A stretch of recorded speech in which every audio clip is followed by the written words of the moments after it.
I believe that if the people of this nation fully understood what Congress has done to them over the last 49 years, they would move on Washington. They would not wait for an election. It adds up to a preconceived plan to destroy the economic and social independence of the United States. George W. Malone, U.S. Senator from Nevada, speaking before Congress in 1957.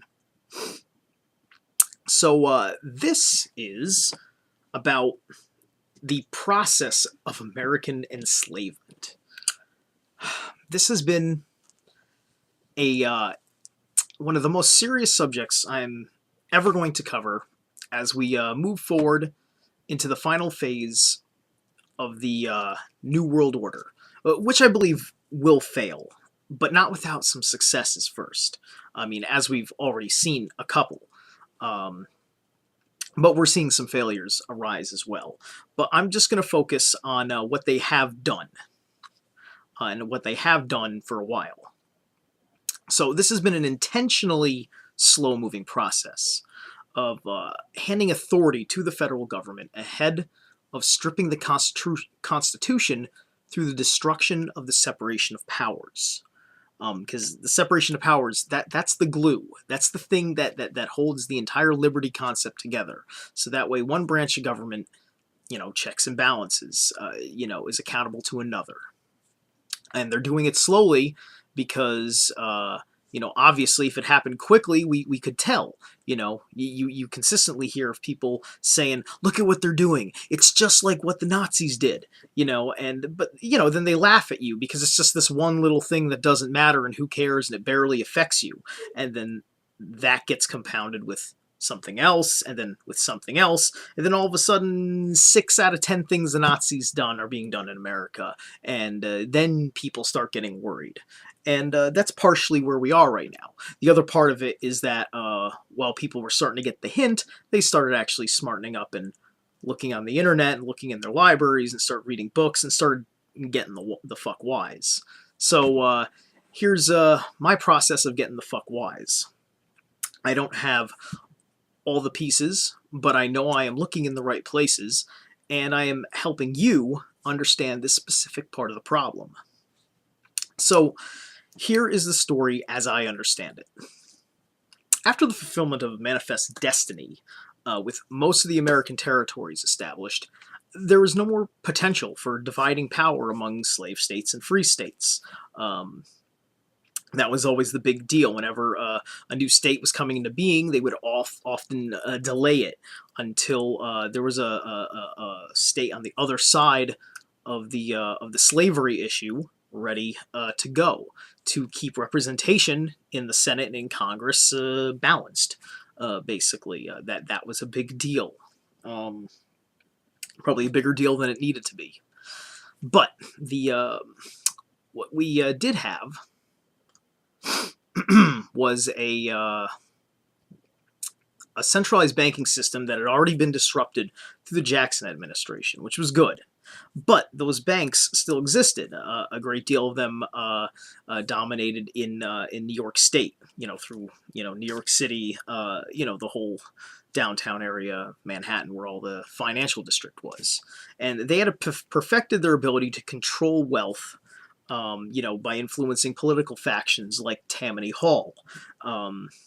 This is the group that that many of you have seen in Gangs of New York. Tammany Hall was a real thing. It's in your history classes. If it's not in your history classes, then your professor's an idiot. I go to a community college, and my professor definitely knew about the corruption of Tammany Hall. Tammany Hall was was like the Pendergasts of their day. Pendergasts being the people that gave us Truman. But at any rate, the New York banking system was strongly owned by the Rothschilds. They knew that slavery was the Achilles heel of the country, so he used the abolitionist movement to trick the country into thinking the new Republican Party and President Lincoln was out to immediately destroy slavery. The ruse worked, and the Confederacy was established before Lincoln even got sworn into office.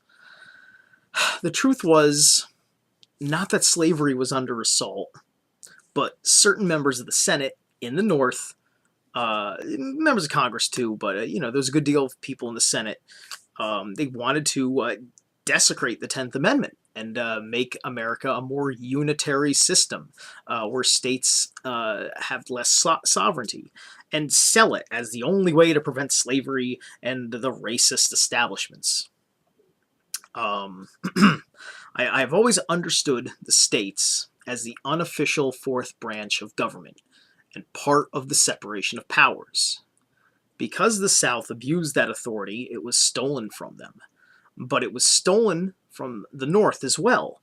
Granted, the North allowed it in the name of abolition. The war was funded by the banks. Basically, the government took out a massive loan from the banks to fund the war. Basically, the government would owe debt to pay for the draft that allowed the country to triple its military force. Sadly, they also learned how to sacrifice us in war. Ulysses S. Grant was not a good military leader. He worked off a simple strategy of disposable heroes. Yes, he had some basic strategy of oh, it's a good idea to attack from this angle and that angle, but the long story short is the South actually was a better fighting force than us. We just had the funding. But they had the passion, and they had the better military leaders, which is evident with how many commanding generals that Lincoln went through before he got to Grant. The North gained all the victories when Grant took charge, but we lost way more of the troops through the warfare process, as well as the disease process, because disease actually killed more people in the Civil War than the actual military did. So, the point is that the early onset of the military-industrial complex was established in this war, and, of course, modern war tactics as well. Because we had the onset of rifling, mobilization through the railroad system, ironclads, which was the precursor to your modern-day battleships, etc., etc. All that stuff is basic understood knowledge of the Civil War.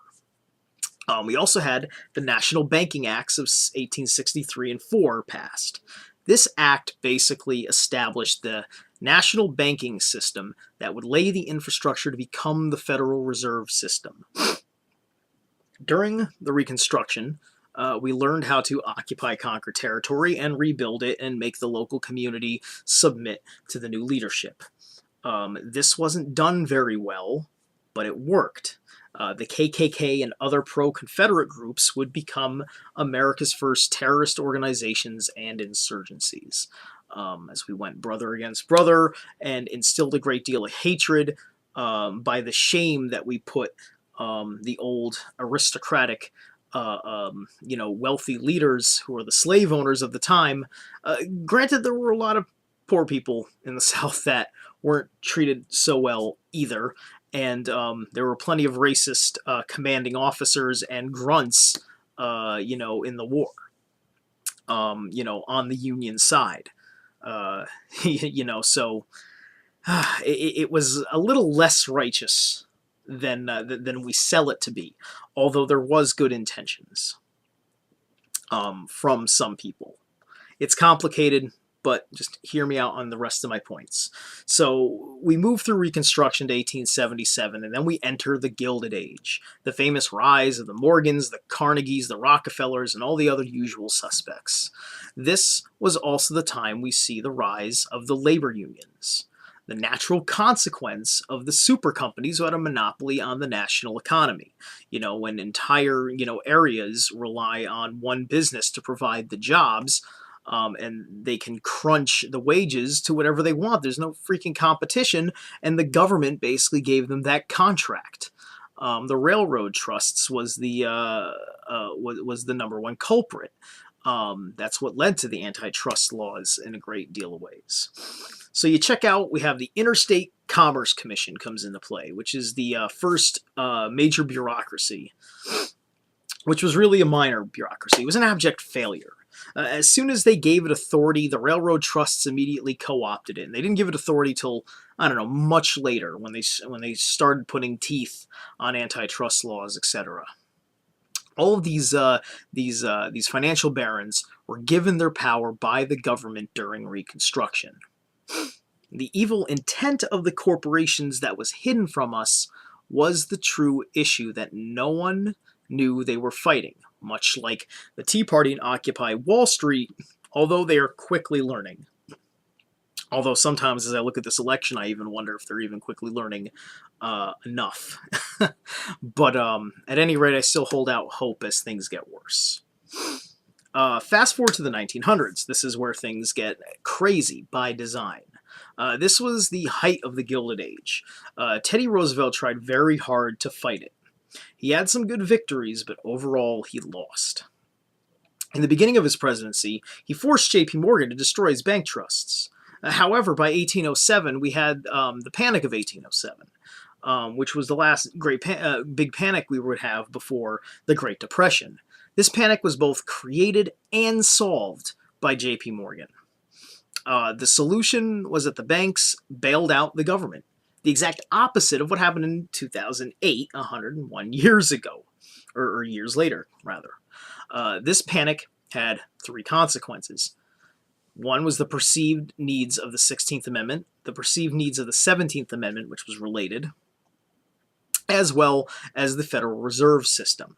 The 17th Amendment was the product of a small handful of corrupt senators that could have easily been removed from office by their home states.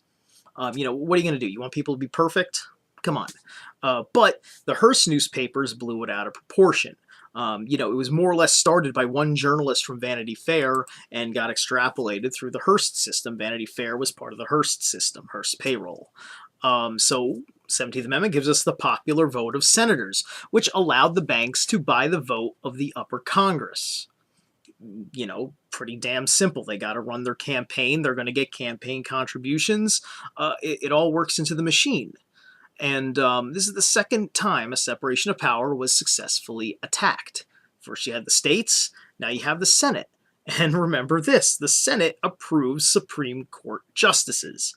So you could put the best justice in the world forward as president, if you're a good president, and you could have the most corrupt Senate in the world, and they're going to force you to compromise and compromise and compromise till you have a justice that is going to be really weak or really corrupt. And that's the way it works. But in many ways, it's also protected by the above politics concept of the court, which isn't perfect, but I have to admit, even in today's day and age, I have seen Supreme Court rulings that I favor, that I believe were constitutional and that the Supreme Court did the right thing. But not always, because, corporations are not people, and money is not speech. I'm sorry.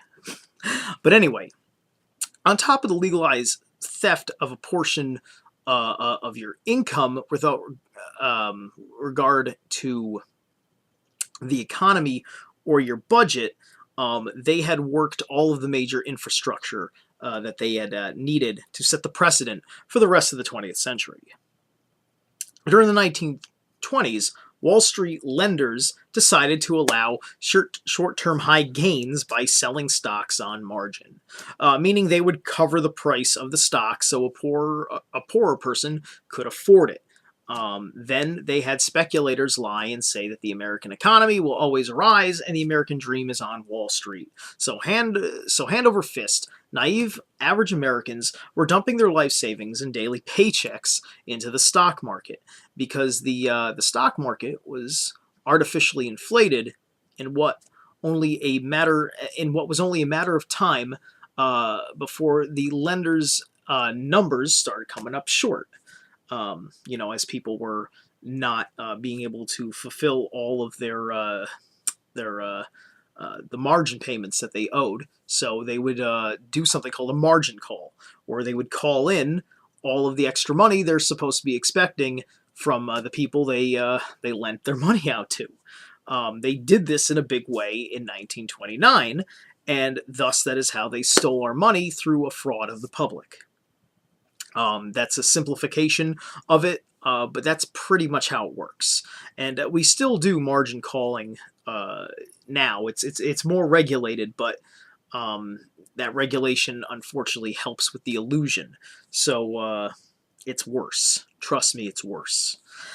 The stock market crash, like the Panic of 1907, was designed by professionals who knew the market to steal everyone's money. They scammed every amateur in the country, appealing to their greed. This was when the process of boom and bust really took off and began the wealth disparity and dependency process. Instead of letting the market learn from its mistakes, the government stepped in to pretend it could always be the solvency of the economy, thus setting precedent that the president could control the economy. And that's where we get this whole, you got to elect a president that can do this and that for the economy, so on and so forth. Not much of that actual authority has changed. And it's a little bit more complicated than that, but you have to understand that at the end of the day, the government needs to let go of control of the economy. It also needs to let go of its relationships with business, and then everything will be okay. All right, because then the courts will be there to help us out, and they won't be corrupted because government will be separated from business. So throughout the 30s and big time in the 40s, America became the big government power we know today. The Democrats took to issues on socialism and owning our lives, and Republicans would remain pure until about the 1960s, when Nixon would come in and institute fascism with the help of the Bush sect of the CIA and the Rockefellers, who long ago had broke from the Rothschilds to establish an American empire of its own. That is what happened with Lend-Lease, is that the Rockefellers were doing extremely well with their break from the Rothschilds, and basically Lend-Lease was the public deal of what was happening behind closed doors, which was the Rockefellers taking part of the British Empire away, most of the British Empire, in fact. And that's how that worked under the pretenses of war. So before that, however, the Red Scare would amplify the tactics we were using against anarchists, popular 40 years prior, using it as an excuse to arrest dissenting opinions and choke freedom of speech, as a threat that was undermining the government and the security of the country. Once again, amongst other perceived threats. Few would speak out against it because it wasn't happening to them, and the spin was believable to the now fully sleeping public of the 1950s and 60s. I mean, that's your real definition of what it means to be asleep versus what it means to be awake. That whole hunky-dory consumerism, God bless America image, especially the God bless America part. We got really, really religiously zealot in the 1950s. Adding the "In God We Trust" and the one nation under God, and all this stuff to make us the religious extreme opposite of the secular atheistic extreme communism. The 70s would use the drug war as the beginning of stripping property rights by shifting the definition of probable cause to petty offenses of the new emerging black market. This suited the South just fine as an excuse to arrest black people and destroy other minority communities without appearing racist. Between the drug and Cold War, the government was able to use massive amounts of fear to accumulate federal power and state cooperation in the biggest sellout of individual sovereignty, independence, and privacy in our history. The big problem came with the collapse of the Soviet Union. The existential threat and major excuse to spy on Americans had been eliminated.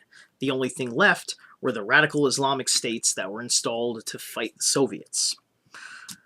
So the NWO was held back for 10 years. Still there, just they just didn't know how to move forward with dealing with enslaving us. So we continue to focus on the drug war.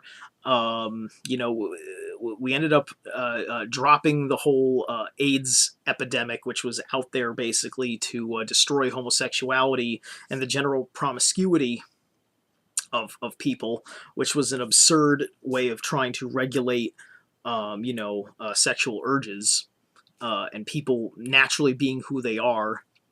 It's all bullshit. And then also things like the crack epidemic, throughout the early 90s. All these things were designed to target unfavorable social groups, or the poor and alternative lifestyles. Music was also targeted, scapegoating, metal music, Marilyn Manson, Twisted Sister, Judas Priest, etc. I give a big rat's ass about that because, I'm a metalhead. If the piercings and the long hair hadn't given it away, and the black and the reptile on my shoulder and all that nonsense, rock on. Anyway, this set the precedent for reestablishing decency in music, much like they had in the 1950s and early 60s. Once again, it didn't really work too well because, thankfully we had enough of an underground music establishment that, pop music could do whatever it wants, and we just told them to go fuck themselves. So through the 90s, as crime was allowed to escalate in the inner cities, the city governments would pass laws to turn schools into prisons and to keep out all things that are not needed for learning, including mundane items, just as a convenience. Things like Walkmans, magazines, stupid things. All that while they were searching for drugs and weapons, and along with these heavier police forces in places like New York and Chicago, they basically became like borderless prisons. You walk into any inner city school and it feels like a learning curriculum center that belongs in a medium security prison. It really does. Bars on the windows, cops in the hallways, the whole 9 yards. Training you to be used to the concept of being in a prison complex with minor freedoms. All right, so we come to 9/11. 9/11's official story was a handful of organized terrorists, with economic trails to Osama bin Laden, a CIA asset of the Cold War, mind you, hijacked 4 major commercial planes on domestic East Coast flights with box cutters and lies about a bomb on the plane, and was allowed to fly over an hour unchecked by the Federal Aviation Administration. I think that's how you do FAA. But anyway, until it struck 3 out of 4 of its targets, and the fourth was taken down by heroes on the plane who made a sacrifice. The gross incompetence of what would have been a perfectly acceptable security procedure at the time to prevent or stop the disaster from happening was used to the logical conclusion of assuming that there was an atomic bomb hiding in America somewhere. Is basically what they were telling you, was that somebody's going to drop the atom bomb. Somebody's got it in here somewhere because somebody was able to sneak on a plane and some idiot let them take the cockpit and crash the plane. But hey, that means there's atomic bombs, right? And of course we were scared shitless, so we believed it like little children. Or there would be more hijackings that could succeed with box cutters as the threat. So we passed the bill to repeal the Fourth Amendment, officially known as the Patriot Act, and treat every person at an airport like a criminal the way we do in the inner city high schools. So that explains right there how we kind of submitted into more of a police state, and we were behind it, tricked into believing we should be behind it because something so terrible happened, which, if there was no conspiracy there, at the very least was obviously just gross incompetence on what was rules already set in place that could have taken care of the problem and lessened the tragedy. If at the end of the day we lost 4 planes and a few hundred people that lived on those, that were flying in those planes, so be it. But instead, it was allowed to kill, thousands of people, terrorize the city of New York and Washington, D.C., and a rural area in Pennsylvania. And that's pretty tragic. It's extremely tragic. And, I'm not going to sit there and sit here and go out of my way and say, oh, and no disrespect to the people who died on 9/11, because that should be without saying. Any of you that think that I disrespect that can go fuck yourselves, because I don't live that far from New York City, and it was it felt pretty goddamn real to me. All right, so don't play that stupid fucking game. That's not what we're here for. You can turn this fucking video off right now if that's what you think. So anyway, long story short, the whole 9/11 story doesn't justify the Patriot Act and the airport prison system. And yet that is what they did, and we accepted the hypotheticals as facts as the New World Order struggles to put us back to sleep. The end result is wartime hysteria, leading to practices that were never designed to catch terrorists, but like any criminal, a terrorist can be caught through legal means, just like you and me if we were planning a robbery or a murder or something. The war on terror was just a pretense to bring Big Brother into the public and make the public think they want the government to have the authority, when the target all along was the American people.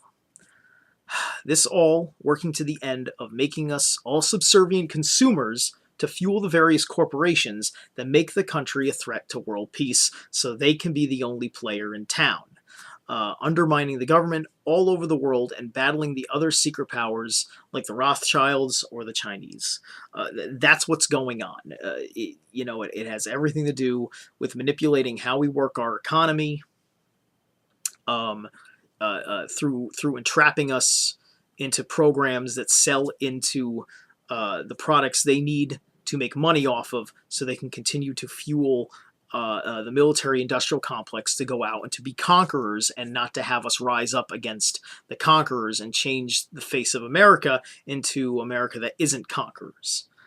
That's why we think we had freedom in the 1950s, because they controlled our minds so they didn't have to waste money controlling us physically. Now that they lost control of our minds, they have to control us the other way. This is why it's going to fail, because they don't have our minds anymore.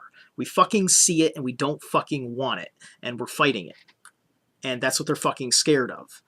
They could still win just based on that, but the more we work this shit out, which is something I said way back in the beginning, the more we work this shit out, the more we're going to come up with a plan that's going to take them down. As I understand it, something like SOPA has already failed. Apparently it's not going to go in. Apparently not even Barack Obama wants to do it. So, but that I'm still learning about. That is a new development. So now that we have civil unrest taking effect through the Tea Party and Occupy Wall Street, along with predictions of a financial collapse related to riots, riots that could even be happening just because of food shortages in America, believe it or not, a food shortage. It's going to be real interesting the way that pans out. We have these FEMA concentration camps growing all around the country, as well as privatization of American forces. As I understand it, that's what they're going to do with the troops that are coming home from Iraq and from elsewhere. They're going to get them into Blackwater-like contracts to basically take a big squat on the Third Amendment.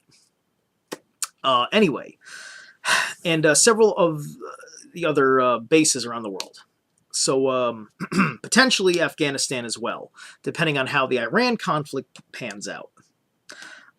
This serves to keep the military-industrial complex happy, as well as serve to the destruction of the Constitution, so the federal government can do what it wants to do to control the economy and serve the control of the world and of itself. Sorry, I know that sounded a little scrambled, mostly because I went off on a tangent and then went back to my script, if you hadn't figured out that I'm reading my own lines that I've written. So this is why they passed the NDAA detention amendment to our defense bill. The bill in and of itself is fine. It's just basic nonsense about funding, fighter jets and military troops, etc., but they snuck in a whole other fucking law in there. So keep that in mind. That's how they're doing this shit. It's the sneakiest, snakiest, slimiest shit you could possibly do. And thank God somebody's reporting it. So, remember this though. The budget is finite. And the world either can't or won't support us in these endeavors. We stand alone. It's evident in the way the UN is treating us on Israel. We stand alone now as being a friend of Israel. That's really where it is. Israel stands alone officially. It's us in Israel, and we can't do much to afford anything, and we're putting our entire thing into defending this, because that is us serving at the pleasure of the Rothschilds. That's how it is. So an important thing we must do in this testing time is prove them wrong. This is going to be my closing message. When shit hits the fan, do not riot. We got to work together. You know, talk to your neighbors, pool your resources together, prepare to ration things, keep it civil, make the process of our enslavement look unjustified, as well as fighting back with dignity and respect. Film everything. The media will spread the lies the way they used to before independent journalism came back on the internet. So remain vigilant, people. Things are going to get better before they get worse.